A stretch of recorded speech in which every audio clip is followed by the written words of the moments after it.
जय मसीह यार सबैजनालाई। म सुजन सुन्दास। आज हामी सबैजना मिलेर जीवित परमेश्वरको आराधना गर्नको लागि यो अनलाइन मार्फत जोडिन गइरहेका छौँ, जसलाई काभ्रे क्रिस्चियन समुदायले पहल गरिरहेको र प्रयास अनलाइनले हाम्रो माझमा प्रस्तुत गरिरहेको छ। यार सबैजनालाई स्वागत भन्दै म विशेष गरी आजको आराधना सेवालाई अगाडि बढाउनको लागि हामी सबैजना एकैसाथ प्रार्थना गरी परमेश्वरलाई अगुवाई माग्नेछौँ र हामीलाई परमेश्वरको अगुवाई अनुसार हामी अगाडि बढ्नेछौँ। आउनुहोस् हामी सबजना एकसाथ प्रार्थना गर्दै अगाडि बढ्नेछौँ। जीवित परमेश्वर पिता, आज हामी तपाईँलाई धन्यवाद चढाउन चाहन्छौँ। तपाईँ जो सर्वोच्च परमेश्वर, सदा सर्वदा एक समान भई हामी सबैजनालाई कृपा दृष्टि गर्नुहुने परमेश्वर हुनुहुन्छ।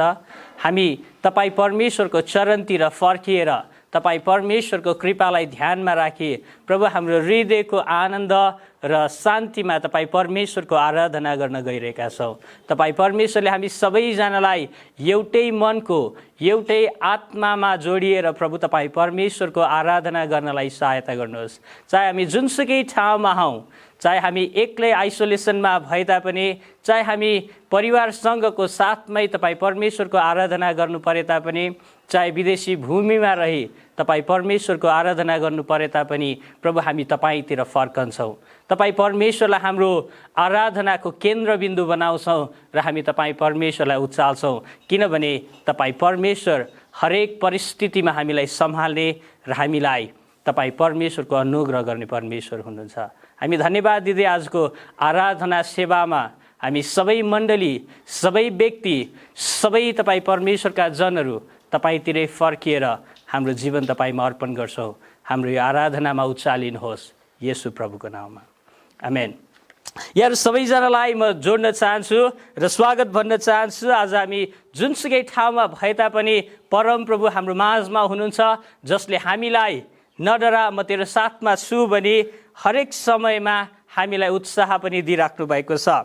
आजको आराधनालाई सेवालाई अगाडि बढाउनुको लागि म यहाँ सबैजनाको माझमा परमेश्वरको वचनबाट केही खण्ड पाठ गरेर पावलले तिमोथीलाई उत्साह दिँदै गरेको खण्डलाई म यहाँको माझमा पाठ गर्न चाहन्छु र जसले हामीलाई पनि उत्साह दिँदछ। म यहाँको माझमा दोस्रो तिमोथीको पुस्तक 3 अध्यायको 14 पददेखि 17 पदसम्म रहेको यो खण्डलाई पढ्नेछु, जसले पावललाई आफ्नो जीवनको उत्तरार्ध समयमा तिमोथीलाई उत्साह दिनको लागि लेखेका थिए। म यहाँको माझमा पढेर सुनाउन चाहन्छु। तर तिमी चाहिँ आफूले सिकेका र दृढतासँग विश्वास गरेका यी कुराहरूमा लागिरह, कि कसबाट सिकेका छौ सो तिमी आफै जान्दछौ।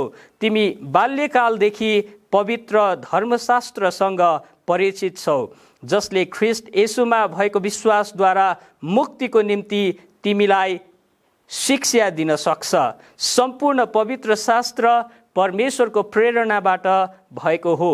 यो सिकाउनलाई, अर्ती दिनलाई, सच्याउनलाई, धार्मिकतामा तालिम दिनलाई लाभदायक हुन्छ, ताकि परमेश्वरको जन हरेक सुकर्ममा पूर्ण रूपले सुसज्जित भई सिद्ध भएको होस्। यार सबैजनालाई यो वचन पढाइमा आशिष मिलोस् भने हामी सबैजनालाई परमेश्वरको वचनले दिने उत्साह म यहाँहरूलाई बाँड्न चाहन्छु। वचनले भन्दछ कि परमेश्वरको वचनले चाहिँ हरेक परिस्थितिमा परमेश्वरको जनलाई सुसज्जित पार्ने र सिद्धतातिर लैजाने काम गर्दछ। आज हामी सबैजना यस अनलाइन आराधना सेवामा जोडिएर परमेश्वरको वचन सिक्दै र उहाँको आराधना गर्नेछौँ। हामी आज हाम्रो माझमा आराधना सेवालाई अगाडि बढाउनको लागि नेपाली सुसमाचारीय मण्डलीका साङ्गीतिक झुन्ड, जसलाई अगुवाई गर्दै हुनुहुन्छ आदरणीय पास्टर राजन परियारज्यूले, हामी उहाँहरू सँगसँगै रहेर एकैसाथ हाम्रो जीवित परमेश्वरको आराधना गर्नेछौँ। आउनुहोस् हामी केही समय हाम्रो जीवित परमेश्वरको आराधना गरौँ। तपाईहरु सबैलाई फेरि पनि हामी जयमसी भन्न चाहन्छौँ। सङ्गीत झुन्डको तर्फबाट पनि र मेरो व्यक्तिगत तर्फबाट पनि हामी फेरि पनि आज सारा संसारका मालिक, सबै थोकका सृष्टिकर्ता परमेश्वरलाई आराधना गर्नेछौँ र हामी आफ्नै ठाउँबाट हाम्रो परमेश्वरलाई प्रशंसा गर्नेछौँ। र यो प्रशंसा आराधनामा प्रवेश गर्नु अगाडि म आज पनि तपाईहरुको बीचमा भजन सङ्ग्रहको पुस्तकबाट 121 अध्यायलाई पाठ गर्न चाहन्छु, जसले एउटै विषयलाई प्रतिनिधित्व गर्छ। हाम्रो ध्यान, हाम्रो मन, हाम्रो हेराइ हाम्रो परमेश्वरतिर हुनुपर्दछ, किनकि परमेश्वरबाट नै हाम्रो गुहार आउँदछ। र म यो खण्ड तपाईहरुको बीचमा अध्ययन गर्न गइरहेको छु। यहाँ यसरी लेखिएको छ, पर्वतहरूतिर म आफ्नो आँखा उचाल्छु, मेरो गुहार कहाँबाट आउँछ? स्वर्ग र पृथ्वी सृजना गर्नुहुने परमप्रभुबाट मेरो गुहार आउँछ। उहाँले तिम्रा खुट्टा चिप्लन दिनुहुने छैन, तिम्रो रक्षा गर्ने कहिल्यै उग्नु हुने छैन। साँच्ची नै इजरायललाई रक्षा गर्नुहुने चाहिँ न त उग्नुहुन्छ न सुत्नुहुन्छ।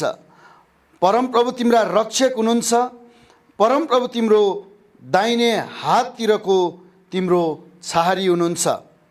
दिउँसो घामले तिम्रो हानि गर्ने छैन, न त जुनले राति तिम्रो कुनै हानि गर्नेछ।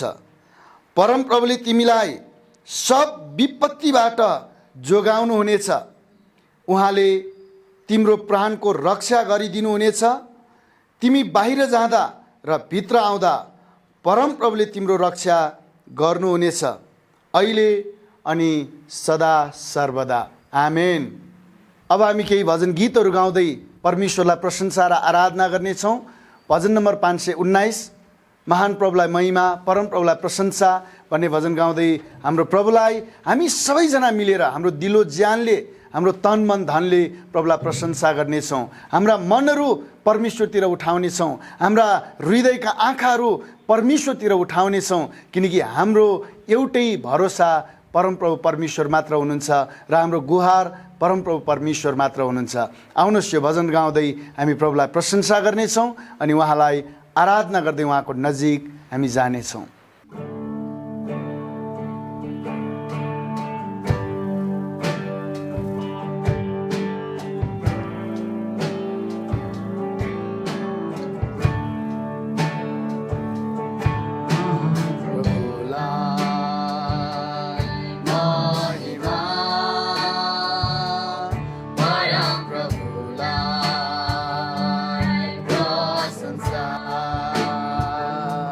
Maha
साथमा आनन्दित छु शान्तिमा छु प्रभुहरूका प्रभुमा आनन्दित छु शान्तिमा छु प्रभुहरूका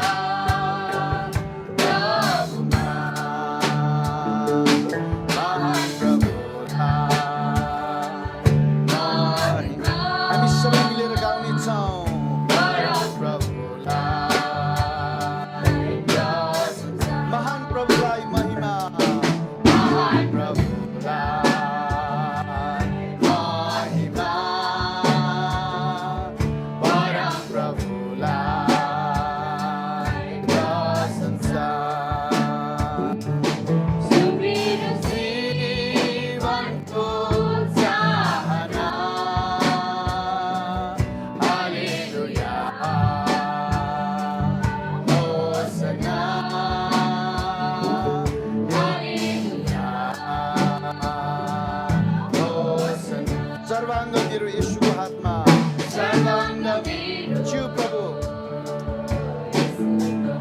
हालेलुया अर्पण गर्छु धन्यवाद साथमा सर्वाङ्ग मेरो येशूको हातमा अर्पण गर्छु धन्यवाद साथ निश्चिन्त छु निर्धक्क छु राजाहरूका राजामा निश्चिन्त छु निर्धक्क छु राजाहरूका राजामा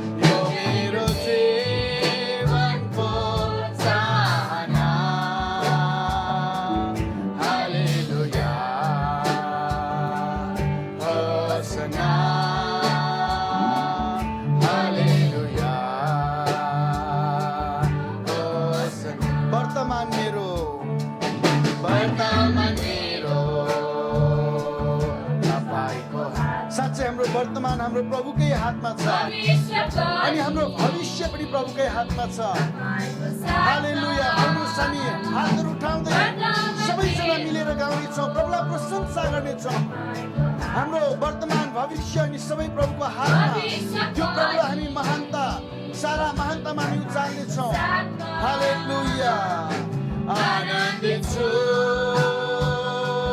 शान्तिमा छु प्रभुहरूका प्रभुमा आनन्दित छु शान्तिमा छु प्रभुहरूका प्रभुमा महान प्रभुलाई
हाम्रो परमेश्वरलाई प्रशंसा चढाइरहनेछौँ, उहाँलाई धन्यवाद दिइरहनेछौँ। हाम्रा आवाजहरू निकालेर, हाम्रा स्वरहरू खोलेर प्रभुलाई हामी प्रशंसा गरौँ, हामी उहाँलाई धन्यवाद दिउँ। सारा आदर, सारा महिमा, सारा स्तुति अनि भक्ति हामी उहाँलाई चढाउँदछौँ, किनकि हाम्रो सर्वाङ्ग आज हाम्रो प्रभुकै हातमा छ।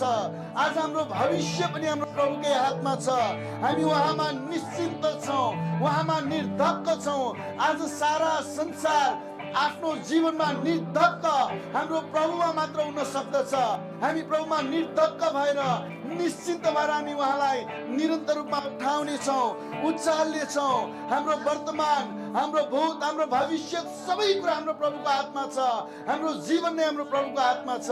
हामी हाम्रो परमेश्वरलाई महिमा चढाइरहनेछौँ, हामी उहाँलाई धन्यवाद चढाइरहनेछौँ। हामी जहाँ छौँ प्रिय मण्डली, हामी आफ्नै ठाउँबाट हाम्रो प्रभुलाई निरन्तर रूपमा हामी उचाल्नेछौँ। हाम्रा हृदयहरू परमेश्वरतिर उचाल्नेछौँ। हाम्रा हृदयहरूबाट हामी परमेश्वरलाई नै उठाउनेछौँ, किनकि हाम्रो प्रभु महान हुनुहुन्छ। हाम्रो प्रभु सारा संसारका मालिक र सारा संसारका रक्षक हुनुहुन्छ। हालेलुया, हालेलुया, हालेलुया। हामी उहाँको उपस्थितिमा निरन्तर रूपमा जानेछौँ, निरन्तर रूपमा हामी उहाँको उपस्थितिमा जानेछौँ। हालेलुया, हालेलुया। आउनुहोस् हामी यो एक लाइनलाई फेरि गाउँ। सर्वाङ्ग मेरो येशूको हातमा अर्पण गर्छु धन्यवाद साथमा, निश्चिन्त छु, निर्धक्क छु राजाहरूका राजामा। मेरो येशूको हातमा अर्पण गर्छु धन्यवाद साथमा। हालेलुया। सर्वाङ्ग मेरो येशूको हातमा अर्पण गर्छु धन्यवाद साथमा। निश्चिन्त छु, निर्धक्क छु राजाहरूका राजामा। निश्चिन्त छु, निर्धक्क छु राजाहरूका राजामा। महान प्रभुलाई महिमा, महान प्रभुलाई महिमा, परम प्रभुलाई प्रशंसा। महान प्रभुलाई महिमा, परम प्रभुलाई प्रशंसा। यो मेरो जीवनको हालेलुया, हालेलुया, होसना, हालेलुया। नजिक नजिक आउँछु तपाईँको भन्ने कुरो सिकाउँदै प्रभुलाई प्रशंसा गरौँ। नजिक नजिक नजिक आउँछु तपाईँको कृपा बनाउनुहोस् मलाई प्रेमले। नजिक नजिक अँगाल्नुहोस् मलाई प्रेमले। हृदय जात शिक्षा पिउन प्रेम तपाईँको। हृदय जात शिक्षा पिउन प्रेम तपाईँको। गाउनुहोस् प्रेमको, बढाउनुहोस् घोषणा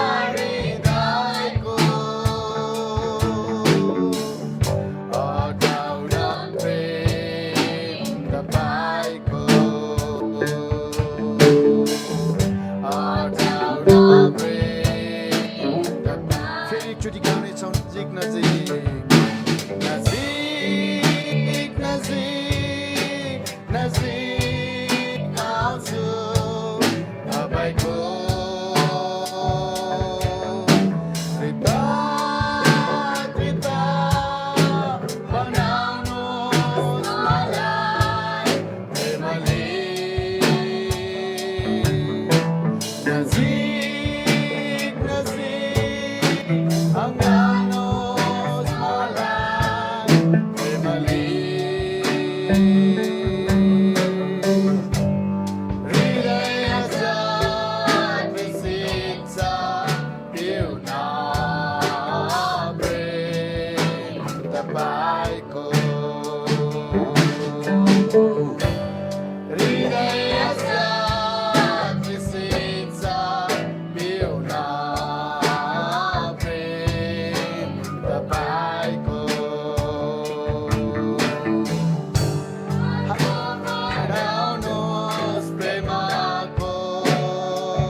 हालेलुया। प्रभु हाम्रो हृदय तृषित छ तपाईँको प्रेम पाउन।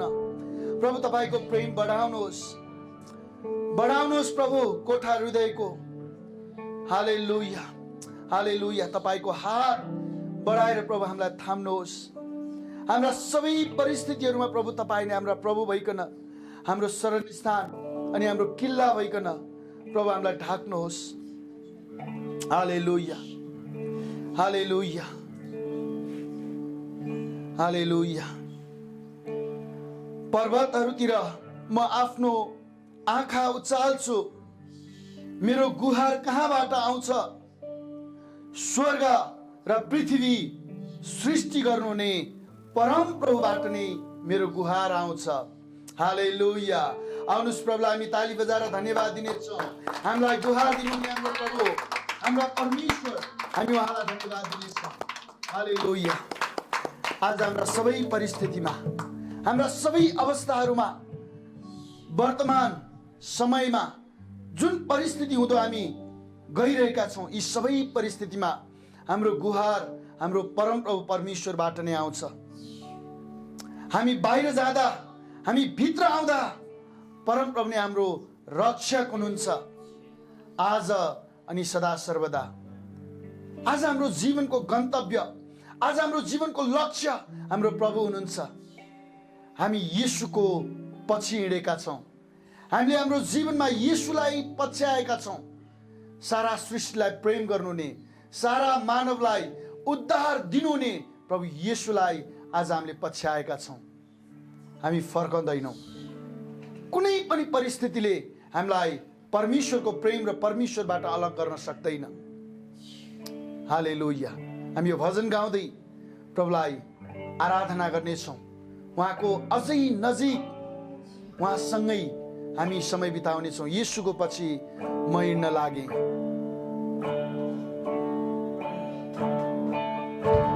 येशूको पछि म हिँड्न लागेँ, दुनियाँलाई त्यागे क्रुसमै बोके। येशूको पछि म हिँड्न लागेँ,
परमेश्वर पिता, तपाईँलाई धन्यवाद भएको होस्।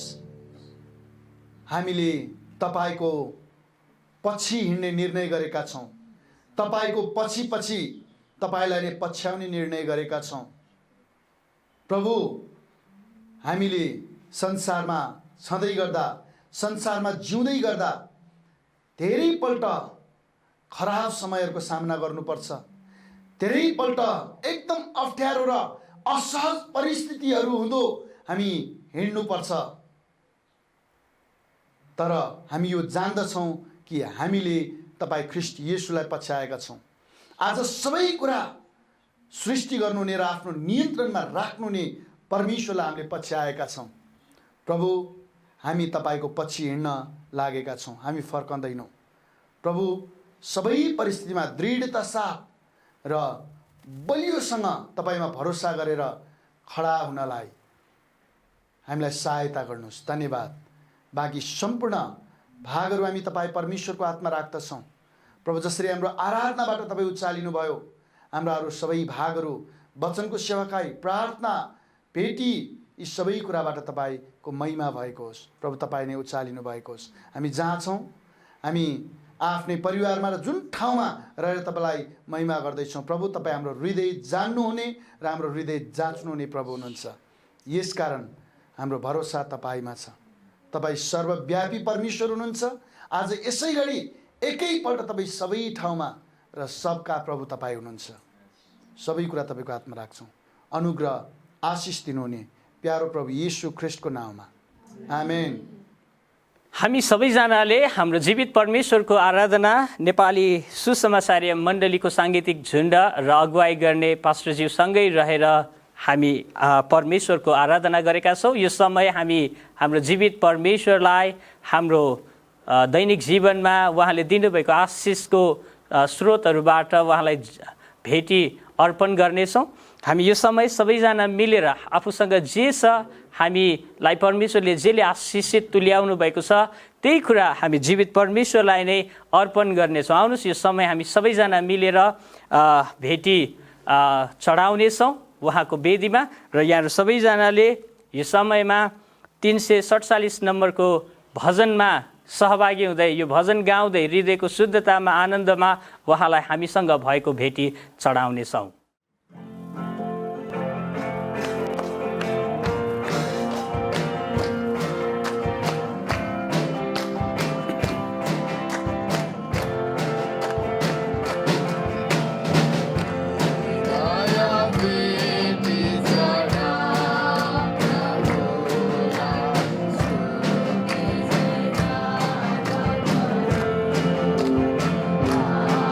Sa sa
हामीले जीवित परमेश्वरलाई हामीसँग भएको स्रोतहरूबाट भेटी अर्पण गरेका छौँ। यो समयमा हामी सबैजना मिलेर परमेश्वरको जीवित परमेश्वरको वचन सुन्नेछौँ। यो वचन सुन्नको लागि हाम्रो हृदयलाई तयार पार्दै हामी प्रार्थना गर्नेछौँ र साथसाथै हामीले अर्पण गरेको भेटीमा पनि परमेश्वरले ठुलो आशिषको काम गर्नुभएको होस् भनेर प्रार्थना गर्नेछौँ। आउनुहोस् हामी सबैजना परमेश्वरको वचनको प्रकाशको निम्ति र उहाँको वेदीमा अर्पण गरिएको भेटीको निम्ति धन्यवादको र परमेश्वरको अगुवाईको प्रार्थना गर्नेछौँ। जीवित परमेश्वर पिता, म तपाईँलाई धन्यवाद भन्दछु। तपाईँ सर्वोच्च परमेश्वरले हामीमाथि कृपा गर्नुभएको छ र तपाईँले दिनुभएको अनगिन्ती आशिषहरूबाट हामीले तपाईँ परमेश्वरलाई भेटी चढाएका छौँ। प्रभु, तपाईँ परमेश्वरले यो भेटीलाई तपाईँको इच्छा अनुसार महान कामको निम्ति प्रयोग गर्नुहोस्। जुन हातहरूले तपाईँ परमेश्वरको वेदीमा भेटी अर्पण गरेका छन्, ती हातहरूलाई अझै बढी आशिष दिनुहोस् र आउने दिनहरूमा अझै बढी तपाईँ परमेश्वरको वेदीमा अर्पण गर्न सकियोस्। हे प्रभु, आज हामी सबैजनाले तपाईँ परमेश्वरको वेदीमा चढाइएको भेटीबाट हाम्रो हृदयको आनन्दमा तपाईँ परमेश्वर महिमित हुनुहोस् भनी प्रार्थना गर्छौँ र साथसाथै आज हामी तपाईँ परमेश्वरको जीवित वचनको प्रकाश प्राप्त गर्न चाहन्छौँ। हे प्रभु, तपाईँ परमेश्वरको यो जीवित वचनलाई आज हाम्रो हृदयको शुद्धतामा र पवित्र आत्मामा हामीले ग्रहण गर्न सकौँ। प्रभु, यो वचनले हामीलाई तपाईँतिर अझै नजिक हुनको लागि, तपाईँ परमेश्वरको राज्य केन्द्रित जीवन जिउनको लागि र हाम्रो जीवनमा भइरहेका घटीकमीमा तपाईँ परमेश्वरको अगुवाई र चेतावनी प्राप्त गर्नको लागि यो वचनले हामी सबैजनामा काम गरोस्। हे प्रभु, आज वचन सुन्ने हरेक हृदयलाई तपाईँ परमेश्वरले आशिष दिनुहोस्। तपाईँ येशू ख्रीष्टको प्रेमको प्रकाश हामी सबैजनाले प्राप्त गर्न सकौँ र यो वचनमाथि तपाईँ परमेश्वरको कृपा दृष्टि रहोस् भनिकन बिन्ती प्रार्थना गरी यो वचनको लागि हामी तपाईँ परमेश्वरसँग अगुवाई माग्दछौँ येशू प्रभुको नाममा, आमेन। हामी अहिले परमेश्वरको वचन मेसेडोनिया बप्तिस्ट मण्डलीका सिनियर पास्टर देवराज भण्डारीबाट सुन्नेछौँ, जो चाहिँ अहिले काभ्रे क्रिस्चियन समुदायमा उपाध्यक्ष पनि हुनुहुन्छ र जसले लामो समयदेखि काभ्रेमा परमेश्वरको काम र सेवामा लगनशील भई कर्मठ भई परमेश्वरको कामलाई अगाडि बढाइराख्नु भएको छ। हामी उहाँबाट परमेश्वरको वचन सुन्नेछौँ, जसले हाम्रो माझमा परमेश्वरको प्रकाश पार्नुहुनेछ। हामी सबैजना उहाँलाई ध्यान दिएर सुनेर उहाँ साथसाथै रहेर परमेश्वरको वचनबाट आशिष प्राप्त गर्नेछौँ। आजको यस अनलाइन आराधना सेवा सङ्गतिमा विभिन्न माध्यमहरूबाट जोडिनुभएका प्रभुका प्रियजनहरूमा हार्दिक अभिवादन जय मसीह टक्राउन चाहन्छु। म पास्टर सुजन सुन्दासलाई धन्यवाद दिन चाहन्छु आजको यो सेवा सञ्चालन गरिदिनु भएको लागि। र काभ्रे क्रिस्चियन समुदायले यो विभिन्न समयहरूमा प्रभुका जनहरूको निम्ति आत्मिक स्थिरताको लागि, आत्मिक उन्नतिको लागि विभिन्न प्रभुका दासहरूबाट परमेश्वरको वचन घर घरमा पुर्याउने काम गरिरहेको छ र मैले आज यो अवसर प्राप्त गरेको छु। म यससँग सम्बद्ध सबैलाई हार्दिक धन्यवाद पनि दिन चाहन्छु। हामी अहिले एकदमै अनिश्चित समयमा जिइरहेका छौँ र विशेष गरी यो पछिल्लो समयमा यो कोभिड-19 भन्ने जुन भाइरसको सङ्क्रमणले गर्दाखेरि हामी धेरै दिनदेखि, लगभग 100 दिनदेखि घर घरमा हामी बसिरहेका छौँ। आफ्नो काममा हामी जान पाएका छैनौँ र यो अवसरमा यो कारणले गर्दाखेरि हामीहरू धेरैलाई विभिन्न प्रकारका चिन्ता चासोका कुराहरू पनि आएका छन्। हाम्रो अब यो अगाडिको जीवन कस्तो हुने हो, हामी कसरी जीवन जिउन सक्छौँ, हामीले धेरै कुराहरू गुमाएका छौँ, हामीले चाहेको जस्तो भएको छैन र त्यति मात्रै नभएर यसपछि आउने समयमा पनि हाम्रो जीवन कस्तो हुने हो र हामी औसत रूपमा हामीले जिरहेको जीवनमा फर्किन सक्छौँ कि सक्दैनौँ भन्ने खालका पनि विभिन्न चिन्ताका विषयहरू भएको छ। र हामीले जिरहेको जीवनमा कतै हामी हाम्रो लक्ष्यबाट पनि हामीले एउटा लक्ष्य बनाएर अगाडि बढिरहेका अवस्थामा हाम्रो त्यो लक्ष्यबाट अलिकति विचलित हुन सक्ने अवस्थाहरू पनि आइरहेको छ। र म आज तपाईँहरू समक्ष यो कठिन परिस्थितिमा पनि हामी हाम्रो लक्ष्यमा कसरी केन्द्रित भइराख्न सक्छौँ अथवा यो कठिन परिस्थितिमा हामी हाम्रो लक्ष्यमा केन्द्रित भइराखौँ भन्ने बारेमा परमेश्वरको वचनबाट केही आशिष बाँड्न चाहन्छु। Let us be focused on our goal. हामी हाम्रो लक्ष्यमा केन्द्रित भइराखौँ।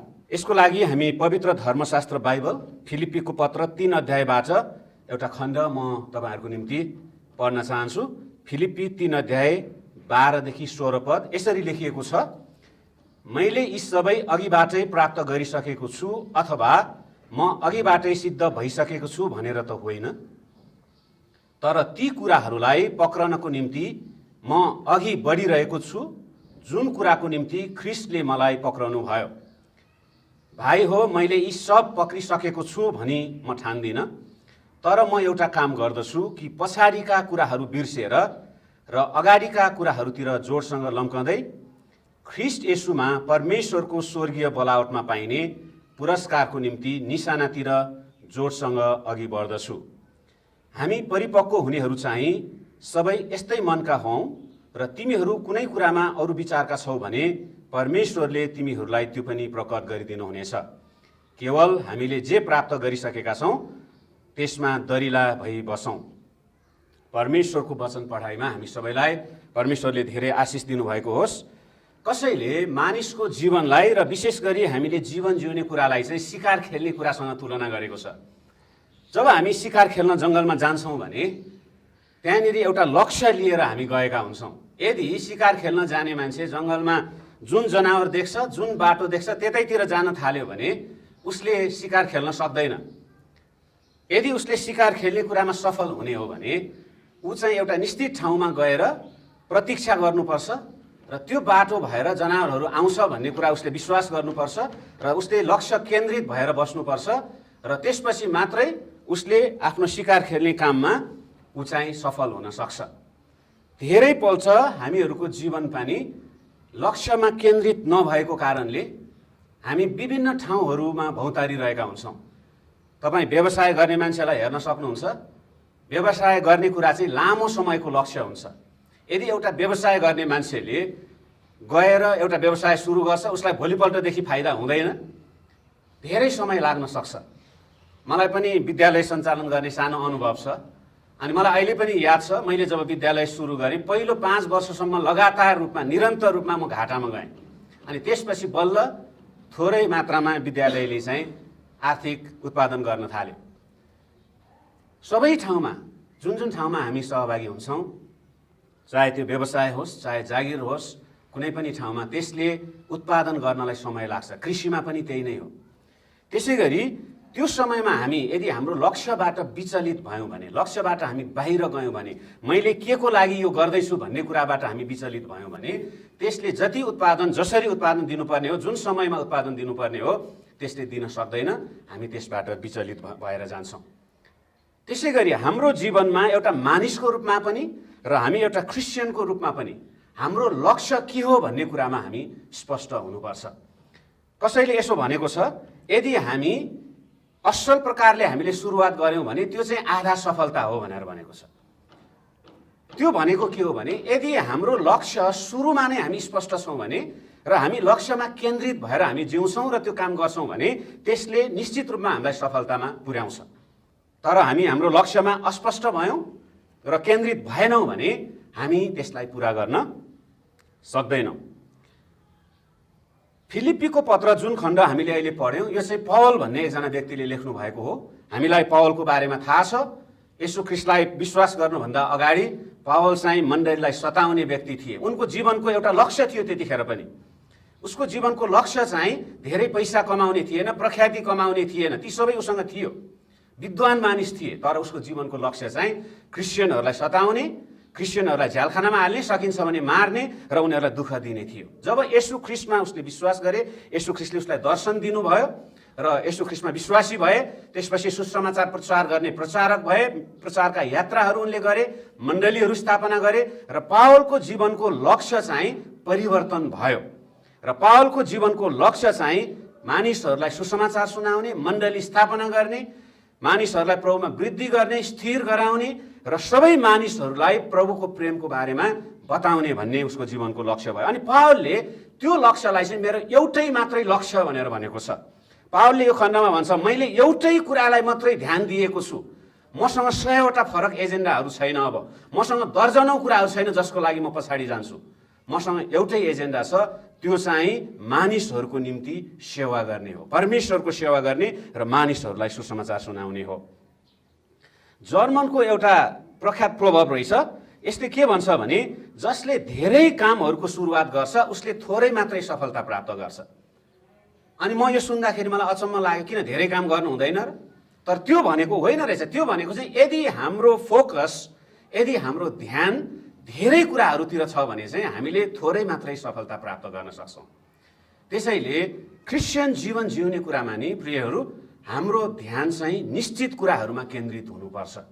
यदि हामी एउटा सफल क्रिस्चियन हुन चाहन्छौँ, सफल सेवक हुन चाहन्छौँ, एउटा मानिसको रूपमा हामी एउटा सफल मानिस हुन चाहन्छौँ, असल मानिस हुन चाहन्छौँ भने हाम्रो जीवन चाहिँ केही कुराहरूमा, केही असल कुराहरूमा केन्द्रित हुनुपर्ने रहेछ। मैले अघि नै पनि भने हामी एउटा कठिन समयमा उभिरहेका छौँ। हामीले नसोचेको एउटा ठुलो विपत्ति हामीलाई मात्रै होइन संसारभरि नै आइरहेको छ र नेपालमा पनि हामी योबाट अछुतो छैनौँ र हाम्रो समुदायमा पनि यो कुराले धेरै प्रभाव पारेको छ। हाम्रो भविष्य एक प्रकारले भन्ने हो भने अनिश्चित भएको छ। कहिलेबाट यो लकडाउन खुल्छ होला, यो कोभिड-19 को महामारी कहिलेबाट सकिन्छ होला, हाम्रो कामहरू कहिलेबाट फेरि सुरुवात हुन्छ होला, हाम्रो मण्डलीहरू फेरि कहिलेबाट खुल्छन् होला, हाम्रो व्यवसाय फेरि कहिलेबाट सुरु हुन्छ होला। हामीसँग यावत यी प्रश्नहरू आज छन्। यी प्रश्नहरूको बिचमा पनि तपाईँ र मैले हाम्रो लक्ष्यलाई भुल्नु हुँदैन। हामी हाम्रो लक्ष्यमा केन्द्रित भइराख्नुपर्छ। आज म पावलको यो जीवनीबाट, पावलको यो लेखाइबाट तपाईँहरूलाई 3वटा कुराहरू बताउन चाहन्छु। हामी के कुराहरूमा लक्षित हुनुपर्छ त? हाम्रो के कुराहरूमा हाम्रो लक्ष्य केन्द्रित हुनुपर्छ त? यो विषयमा म तपाईँहरूलाई 3वटा कुराहरू आज छोटकरीमा बताउन चाहन्छु। सबैभन्दा पहिलो कुरो पावलको यो लेखबाट हामी यो कुरा थाहा गर्छौँ कि हाम्रो जीवन चाहिँ परमेश्वरमा केन्द्रित हुनुपर्छ। जब हामी परमेश्वरलाई हेर्दछौँ भने बाँकी अरू देखिने कुराहरूले हामीलाई प्रभाव त पार्छ, तर धेरै ठुलो असर गर्दैन। हामी पत्रुसको जीवनलाई हेऱ्यौँ भने एकपल्ट पत्रुस पानीमा हिँड्दै हिँड्दै जाने अनुमति पाए प्रभु येशू ख्रीष्टबाट, र प्रभुलाई हेरुन्जेलसम्म उनी पानीमा हिँड्न सके। जब प्रभुलाई हेर्न छोडे, एक प्रकारले प्रभुबाट उनको ध्यान अन्ततिर गयो, छालतिर गयो, त्यहाँको समस्यातिर गयो, अनि उनी चाहिँ झन्डै झन्डै पानीमा डुबेका थिए। हामी आज पत्रुस जस्तै आँधीमा हिँडिरहेका हुन सक्छौँ। हुनसक्छ हामी छालहरूको बिचमा हामी हिँडिरहेका हुन सक्छौँ। हाम्रो वरिपरि मैले अघि पनि भने धेरै समस्याहरू छन्। कोभिड-19 एउटा समस्या हो, अरू थुप्रै समस्याहरू हाम्रो माझमा हुन सक्छ। तर प्रियहरू, म तपाईँलाई उत्साह दिन चाहन्छु, यो बिचमा पनि तपाईँ र मेरो लक्ष्य, तपाईँ र मेरो ध्यान चाहिँ परमेश्वरमा केन्द्रित हुन आवश्यक छ। पावलले यहाँनिर भनेका छन्, मैले यो कुरा चाहिँ पहिलाबाटै प्राप्त गरिसकेको होइन। उसले भन्न खोजेको कुरा चाहिँ म पूर्ण रूपमा परमेश्वरमा एकदमै म ध्यान केन्द्रित छु भनेर मैले स्पष्ट भन्न सक्दिनँ, तर यही एउटा कुरा यस्तो हो जसको निम्ति म जिउँछु भनेर पावलले भन्छ। तपाईँ र मेरो अनवरत प्रयास चाहिँ हामी जुनसुकै अवस्थामा जिएको भए तापनि, हाम्रो सामान्य जस्तोसुकै समस्या भएको भए तापनि हाम्रो ध्यान चाहिँ परमेश्वरमा हुनुपर्ने रहेछ। परमेश्वरमा ध्यान हुने भनेको के हो? येशू ख्रीष्टमा हाम्रो ध्यान लगाउने भनेको के हो? हाम्रो ध्यान र हाम्रो लक्ष्य उहाँलाई बनाउने भनेको के हो त? हामी उहाँसँग हाम्रो सम्बन्ध राम्रो हुनु पर्यो। भन्ने हो भने हामीले परमेश्वरको बारेमा पढेर मात्रै पुग्ने होइन रहेछ, परमेश्वरको बारेमा कुरा गरेर मात्रै पुग्ने होइन रहेछ, उहाँको बारेमा जानेर मात्रै, सिकेर मात्रै, थाहा पाएर मात्रै हुने होइन रहेछ, हाम्रो परमेश्वरको वचनहरू सुनेर मात्रै पनि हुने होइन रहेछ। परमेश्वरसँग हाम्रो एउटा आन्तरिक अन्तरङ्ग सम्बन्ध स्थापित हुनु पर्यो। बाइबलले हाम्रो परमेश्वरसँगको सम्बन्धलाई विभिन्न उदाहरण दिएको छ। यसलाई बाबु छोराको बिचको सम्बन्ध भनेको छ। अनि मैले जीवनमा एउटा ठुलो अवसर पाएँ, सानै उमेरमा मैले विवाह गर्ने मौका पाएँ। त्यतिखेर मन परेको होइन, तर अहिले फर्केर हेर्दाखेरि राम्रो गरेछु जस्तो लाग्छ। अनि मेरो छोरा चाहिँ अहिले उमेर पुगेको छ, 25-26 वर्षको भयो, विवाह पनि भयो उसको। अनि मलाई यति खुसी हुन्छ कि मेरो जीवनको हरेक समस्याहरू, मेरा कुराहरू म उसँग सेयर गर्न सक्छु र उसले मसँग सेयर गर्न सक्छ। हामी बाउ छोरा भन्दाखेरि पनि यो सन्दर्भमा चाहिँ एउटा साथी जस्तो छौँ। परमेश्वर र हाम्रो बिचको सम्बन्धलाई बाइबलले बाबु छोराको सम्बन्ध जस्तो भनेको छ, मालिक र नोकरको जस्तो सम्बन्ध भनेर भनेको छ, चेला र गुरुको जस्तो सम्बन्ध भनेर भनेको छ। अनि यी सबै कुराहरूले केही न केही हामीलाई सिकाउँछ। यदि उहाँ हाम्रो मालिक हुनुहुन्छ भने हाम्रो जीवनको लक्ष्य उहाँलाई खुसी पार्ने हुनुपर्छ। यदि उहाँ मेरो बुवा हुनुहुन्छ भने उहाँलाई मैले बुवाको दर्जा दिनु पर्यो। यदि उहाँ मेरो गुरु हुनुहुन्छ भने उहाँलाई मैले गुरुको दर्जा दिनु पर्यो, म चेलाको रूपमा बस्नु पर्यो। त्यसैले परमेश्वरलाई हामीले जान्ने कुरामा, परमेश्वरलाई चिन्ने कुरामा हाम्रो लक्ष्य चाहिँ केन्द्रित हुनुपर्छ। कतिपल्ट परमेश्वरलाई चिन्ने कुरा, उहाँका कुराहरूलाई मनन गर्ने कुरा, उहाँका कुराहरू बुझ्ने कुरा कठिन हुन्छ। म बाइबल धर्मशास्त्रमा नुहाको बारेमा बताएको छ, अनि कहिलेकाहीँ म नुहाको बारेमा विचार गर्छु, अनि मलाई अचम्म लाग्छ। नुहालाई परमेश्वरले भन्नुभयो अब जल प्रलय हुनेवाला छ। अनि त्यतिखेरसम्म संसारमा राम्रोसँग पानी पनि परेको थिएन, अनि जल प्रलय हुनेवाला छ भनेर परमेश्वरले भन्नुभयो। अनि नोहाले, मलाई लाग्दैन नोहाले अब जल प्रलयको कुरा राम्रोसँग बुझे जस्तो मलाई लाग्दैन। परमेश्वरले भन्नुभयो जहाज बना, अनि त्यहाँनिर तेरो घर परिवार अनि सबै जनावरका एक एक जोडी त्यहाँनिर ल्याउनुपर्छ, अनि म तिनीहरूलाई सुरक्षा दिन्छु त्यहाँनिर भनेर परमेश्वरले भन्नुभयो। नोहाले यो सबै कुरा बुझ्यो जस्तो मलाई लाग्दैन। तर किनकि नोहाको जीवन परमेश्वरमा केन्द्रित थियो, परमेश्वरको आज्ञालाई उसले नबुझेको भए तापनि परमेश्वरको आज्ञामाथि उसले प्रश्न गरेन। परमेश्वरले जे भन्नुभयो त्यो कुरा चाहिँ उसले पुरा गर्यो। उसले जहाज बनायो, उसको सबै घर परिवारलाई त्यहाँभित्र लग्यो, परमेश्वरले भन्नुभए अनुसार जनावरहरूलाई त्यहाँभित्र लग्यो, र परमेश्वरले प्रतिज्ञा गर्नुभए जस्तै, उहाँले भन्नुभए जस्तै जल प्रलय भयो। र नोहाले आज्ञा पालन गरेको कारणले ऊ मात्रै होइन, उसको घर परिवार र परमेश्वरले भन्नुभए अनुसारको जनावरहरू त्यहाँबाट चाहिँ बाँच्न सफल भए। त्यसैले परमेश्वरमा केन्द्रित जीवन हुनु भनेको चाहिँ परमेश्वरको कुरा, सबै कुरा नबुझ्न सकिन्छ तर पूर्ण रूपमा आज्ञाकारी हुनु।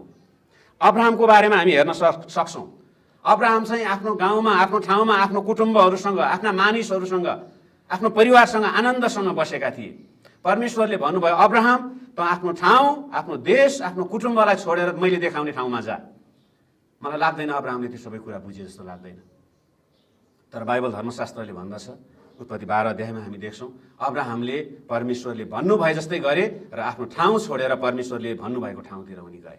अनि हामी देख्छौँ परमेश्वरले अब्राहमलाई धेरै आशिष दिनुभयो र परमेश्वरले अब्राहमलाई विश्वासको पिता बनाउनु भयो। प्रियहरू, म तपाईँलाई उत्साह दिन चाहन्छु, तपाईँ र म आज परमेश्वरका सबै कुराहरू बुझ्दैनौँ होला। परमेश्वरको वचन हामी पढ्छौँ, हामी सुन्छौँ, सायद हामी सबै कुराहरू बुझ्दैनौँ होला। परमेश्वरको आज्ञालाई हामी साह्रै सबै कुराहरू बुझ्दैनौँ होला। तर एउटा कुरा, तपाईँ र मैले परमेश्वरको आज्ञा पालन गरेर उहाँमा केन्द्रित जीवन जिउनुपर्छ। हाम्रो लक्ष्य चाहिँ परमेश्वर हुनुपर्छ। म कसरी परमेश्वरलाई खुसी पार्न सक्छु, म कसरी परमेश्वरको आज्ञा पालन गर्न सक्छु। परमेश्वरले दिनुभएको आज्ञा मैले बुझेको छैन, तर म आज्ञाकारी हुन चाहन्छु, म उहाँमा केन्द्रित जीवन जिउन चाहन्छु। अनि यसो पनि हो, मेरो अगाडि थुप्रै समस्याहरू छन्, थुप्रै चुनौतीहरू छन्, बाहिर निस्किन डर लाग्ने अवस्था छ, बाहिर ननिस्किए पनि हुँदैन, निस्किन पनि डर, ननिस्किन पनि अप्ठ्यारो। हामी यो अवस्थामा जिरहेका छौँ। तर तपाईँ र मैले यो बेलामा पनि परमेश्वरलाई हाम्रो जीवनको केन्द्रबिन्दु बनाउन आवश्यक छ। तपाईँ र मेरो जीवनको लक्ष्य, तपाईँ र मेरो जीवनको केन्द्रबिन्दु परमेश्वर हुनु आवश्यक छ। हामी हाम्रो लक्ष्यमा केन्द्रित भएर राखौँ, हाम्रो जीवनको लक्ष्य र हाम्रो जीवनको केन्द्र परमेश्वरलाई बनाऊ। दोस्रो कुरा, यदि हामी हाम्रो जीवनमा लक्ष्य केन्द्रित जीवन जिन चाहन्छौँ र हामी हाम्रो लक्ष्यमा केन्द्रित भइराख्न चाहन्छौँ भने दोस्रो कुरा, हामीले हाम्रो यो जीवनलाई मात्रै नभएर आउनेवाला इनामलाई पनि हामीले लक्ष्य बनाउनुपर्छ। हाम्रो जीवन इनाम केन्द्रित जीवन हुनुपर्छ। जब बाइबलले इनामको कुरा गर्छ, दुई प्रकारको इनामको कुरा गरेको छ। एउटा इनाम परमेश्वरले यो संसारमा नै, तपाईँ र म यो संसारमा जिउँदाखेरि नै उहाँले हामीलाई विभिन्न प्रकारका आशिष, शान्ति, मिलाप र विभिन्न माध्यमबाट, विभिन्न तरिकाबाट उहाँले हामीलाई इनाम दिनुहुन्छ। तपाईँ र म क्रिस्चियन हुनु भनेको चाहिँ वेस्ट होइन, यो चाहिँ बर्बादी होइन। तपाईँ र मैले परमेश्वरलाई आफ्नो पिता, आफ्नो मुक्तिदाता भनेर विश्वास गरेको कारणले परमेश्वरले तपाईँ र मलाई आशिष दिन चाहनुहुन्छ। अनि पावलले त्यो कुरा पनि अघि हामीले पढेको खण्डमा फिलिप्पी 3 अध्यायमा स्पष्ट गरेका छन्। पावलले फेरि त्यही पनि भन्छन्, मैले सबै कुराहरू प्राप्त गरिसकेको छैन, मैले जुन प्रकारको इनाम मैले पाउनेवाला हो त्यो मैले प्राप्त गरिसकेको छैन। पावलको यो संसारको जीवन पनि पूर्ण रूपमा सिद्ध थिएन, ऊ बिरामी नहुने, समस्या नहुने थिएन। वास्तवमा भन्ने हो भने पावलको पछिल्लो जीवन सबै समस्याले भरिएको छ। सुसमाचार प्रचार गरे बापतमा उसलाई आएको दुःखहरू, कष्टहरू, सतावटहरू, ऊ हिँड्दाखेरि चाहिँ जहाजहरू ध्वस्त भएका कुराहरू, मानिसहरूले उसलाई पिटेको कुराहरू, मर्यो भनेर छोडेका कुराहरू, मानिसहरूले उसलाई सताएका कुराहरू, यी सबै कुराहरू हामी बाइबलमा देख्न सक्छौँ। तर त्यति मात्रै होइन, जुन समयमा पावलले यो पत्र लेख्दै थिए, सुसमाचारको खातिर, मानिसहरूलाई सेवा पुर्याएको खातिर, परमेश्वरको खातिर ऊ चाहिँ झ्यालखानामा बसेर सतावट भोगिरहेका थिए र निकट भविष्यमै उसको जीवनको अन्त्य हुनेवाला थियो। तर त्यो बिचमा पनि पावलले के भन्छ, म एउटै कुराको लागि म अगाडि बढ्छु, त्यो चाहिँ परमेश्वरले दिनुहुने इनामको निम्ति। हेर्नुहोस्, यो संसारको मात्रै इनाम, सुख शरीरलाई मात्रै पावलले इनाम भनेको थियो भने क्रिस्चियन हुनुभन्दा अगाडि नै उसँग ती सबै कुराहरू थियो। वास्तवमा क्रिस्चियन भइसकेपछि, सुसमाचारको सेवक भइसकेपछि ती कुराहरू त झन् घट्दो क्रममा थिए पावलको। पहिलाका सबै सुखहरू, पहिलाका सबै प्रख्यातिहरू, परमेश्वरमाथिको उसको विश्वास पनि, एक साल ऊ क्रिस्चियन थिएन तर परमेश्वरमाथि उसले विश्वास गर्थे, ती कुराहरू त क्रिस्चियन भइसकेपछि उसलाई झन् गाह्रो भएको थियो, मानिसहरूले झन् मन पराउँदैन थिए। ऊ एउटा शिक्षित मान्छे थियो, तर क्रिस्चियन भइसकेपछि, सुसमाचारको सेवक भइसकेपछि ती कुराहरू त झन् ऊबाट घटेर गएका छन्। त्यसैले पावलले यी आशिषहरूको कुरा गर्दा, इनामको कुरा गर्दा ती कुराहरू गरेको होइन, पक्का पनि संसारको प्रख्यातिको कुरा मात्रै गरेको होइन, संसारको आशिषको मात्रै कुरा गरेको होइन। पावलले त्योभन्दा पनि महत्त्वपूर्ण आउनेवाला इनामको पावलले कुरा गरेको छ। तपाईँ र मलाई परमेश्वरले इनाम दिनको निम्ति बनाउनु भएको छ। तपाईँ र म सामान्य क्रिस्चियन हुन सक्छौँ, विश्वास गर्ने मात्रै क्रिस्चियन हुन सक्छौँ। अङ्ग्रेजीमा चर्च गोअर्स क्रिस्चियन भन्दो रहेछ। त्यो भनेको चाहिँ सङ्गतिमा जाने, चर्चमा जाने मात्रै क्रिस्चियन हामी हुन सक्छौँ।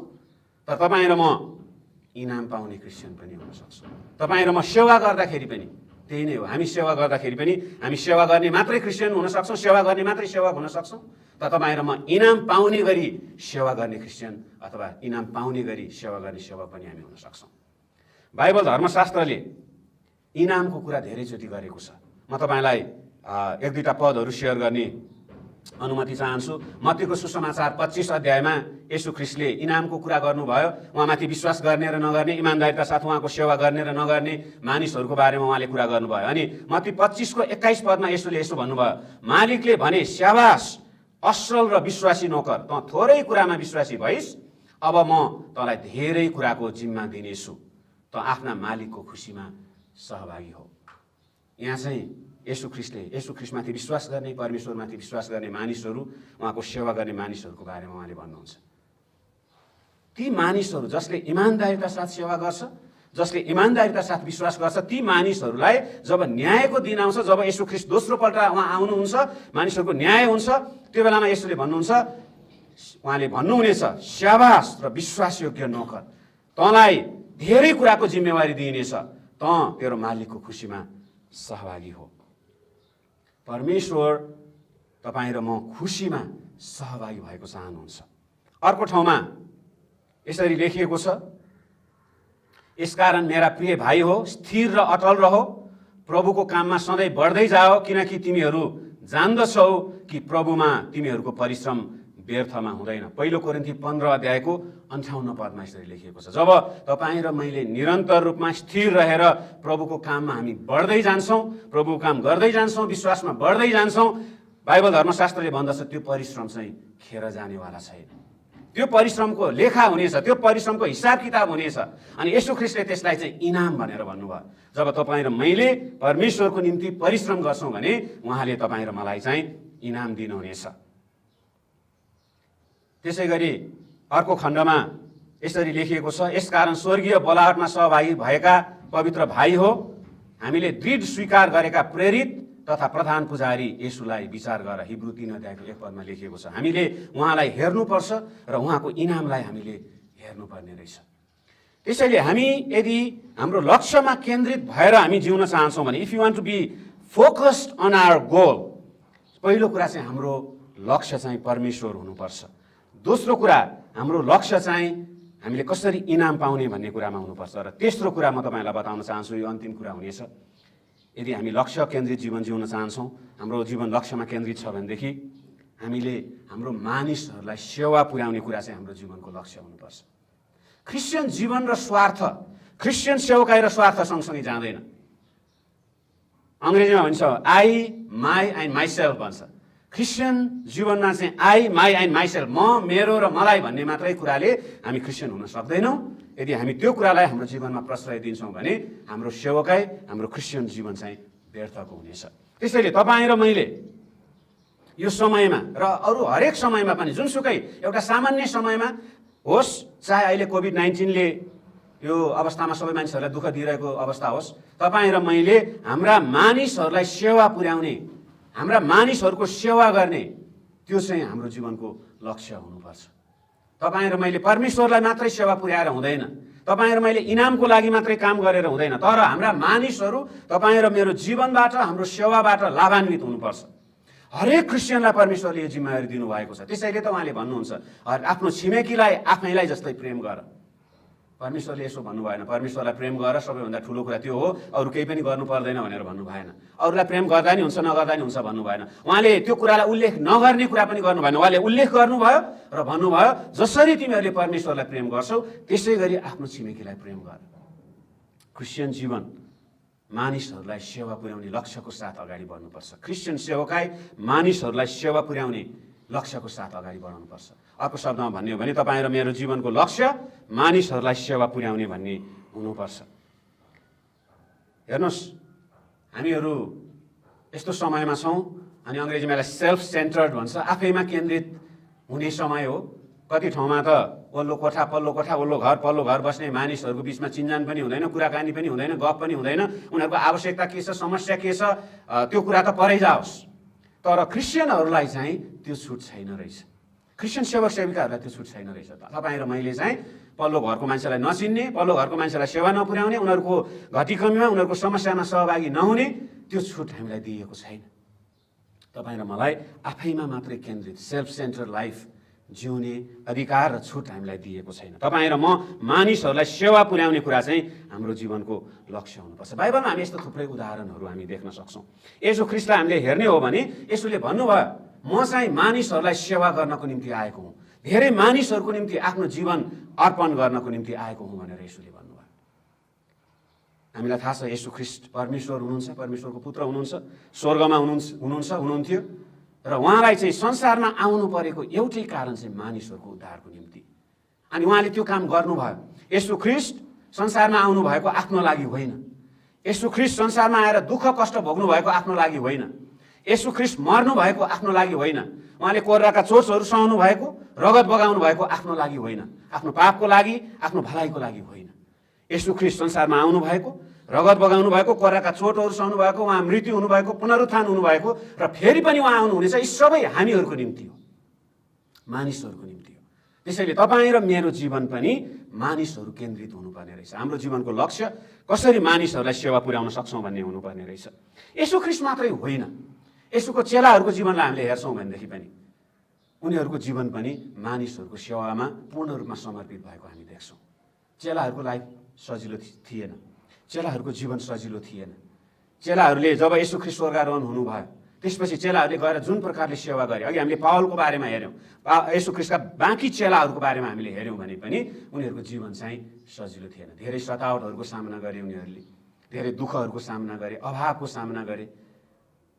अनि उनीहरूले यी सबै गरेको कारण चाहिँ हो परमेश्वरको सेवाको निम्ति हो। तर परमेश्वरलाई सेवा गर्दै गर्दाखेरि उनीहरूको जीवनको लक्ष्य मानिसहरूलाई सेवा पुर्याउने थियो। उनीहरूको जीवनको लक्ष्य मानिसहरूलाई परमेश्वरको बारेमा बताउने थियो। उनीहरूको जीवनको लक्ष्य मानिसहरूले उद्धार पाउनु भन्ने थियो, मानिसहरूले चङ्गाई पाउनु भन्ने थियो, मानिसहरू आशिषित हुनु भन्ने थियो। तपाईँ र मेरो जीवनको लक्ष्य पनि, हामी पनि येशू ख्रीष्टका चेलाहरू हौँ, हामी येशू ख्रीष्टका सेवक सेविकाहरू हौँ, हामी विश्वासीहरू हौँ। हाम्रो जीवनको लक्ष्य पनि त्यही नै हुनु पर्यो।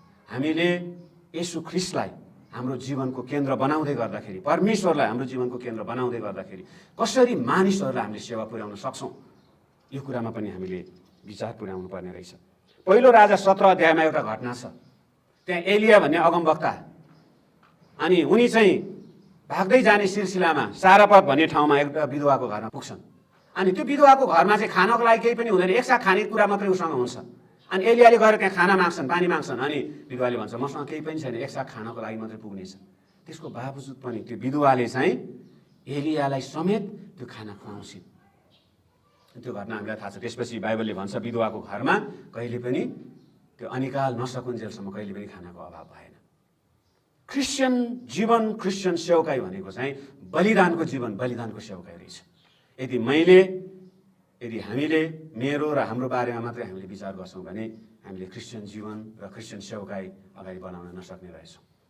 हामी एउटा क्रिस्चियनको रूपमा, एउटा सेवकको रूपमा हाम्रो जीवनको केन्द्रबिन्दु चाहिँ अरू मानिसहरू हुनुपर्ने रहेछ। मलाई लाग्छ सेवकाई हाम्रो बारेमा होइन, हामीलाई थाहा छ सेवकाई परमेश्वरको बारेमा हो, तर त्यतिमै मात्रै सीमित छैन। सेवकाई चाहिँ अरू मानिसहरूको बारेमा हो। सेवकाईबाट लाभान्वित हुने भनेको सेवा गर्ने मान्छे होइन, सेवाग्राहीहरू हो। जब हामीले सेवकाईको कुरा गर्छौँ भने त्यसबाट मलाई सेवा गरे बापत के फाइदा हुन्छ भन्ने कुरो होइन रहेछ, मैले सेवा गरेपछि मानिसहरूलाई योबाट के फाइदा हुन्छ भन्ने कुरा हामीले सोच्नुपर्ने रहेछ। त्यसैले हाम्रो जीवन, हाम्रो लक्ष्य सेवकाई केन्द्रित, मानिसहरूलाई सेवा गर्ने हुनुपर्ने रहेछ। लक्ष्यमा नजिउने मान्छे, लक्ष्य लिएर नजिउने मान्छे सधैँ यताउता भइबस्छ।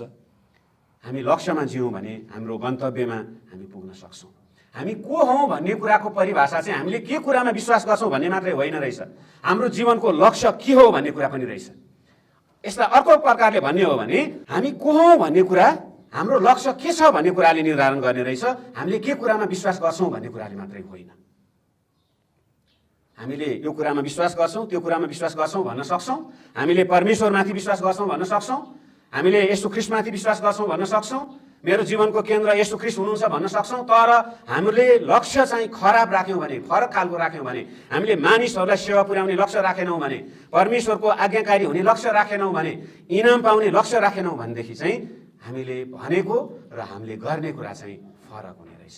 त्यसैले हामी यो कठिन परिस्थितिमा पनि म तपाईँलाई फेरि पनि यही उत्साह दिन चाहन्छु, हामी हाम्रो जीवन लक्ष्यमा केन्द्रित भएर जिउँ, हामी हाम्रो लक्ष्यमा केन्द्रित भइराखौँ। Let us be focused on our goal. अनि हामी हाम्रो लक्ष्य परमेश्वरलाई बनाऊँ, परमेश्वरलाई पाउने, परमेश्वरको आज्ञाकारी हुने कुरालाई, हामी इनाम पाउने कुरालाई हाम्रो लक्ष्य बनाऊँ र मानिसहरूलाई सेवा पुर्याउने कुरालाई हामी हाम्रो जीवनको लक्ष्य बनाऊँ। म यो समय तपाईँहरूलाई आग्रह गर्न चाहन्छु कि हामी हाम्रो जीवन र विशेष गरी हाम्रो क्रिस्चियन जीवन हामीले कसरी जिइरहेका छौँ, हाम्रो जीवनको लक्ष्य हामीले केलाई बनाएका छौँ। हुनसक्छ हाम्रो जीवनमा थुप्रै लक्ष्यहरू हुनसक्छ। हाम्रो परिवार हाम्रो लक्ष्यभित्र पर्छ, हाम्रो कामहरू हाम्रो लक्ष्यभित्र पर्छन्, ती कुराहरू नराम्रा होइन। तर हाम्रो जीवनको प्रमुख लक्ष्य चाहिँ के हो?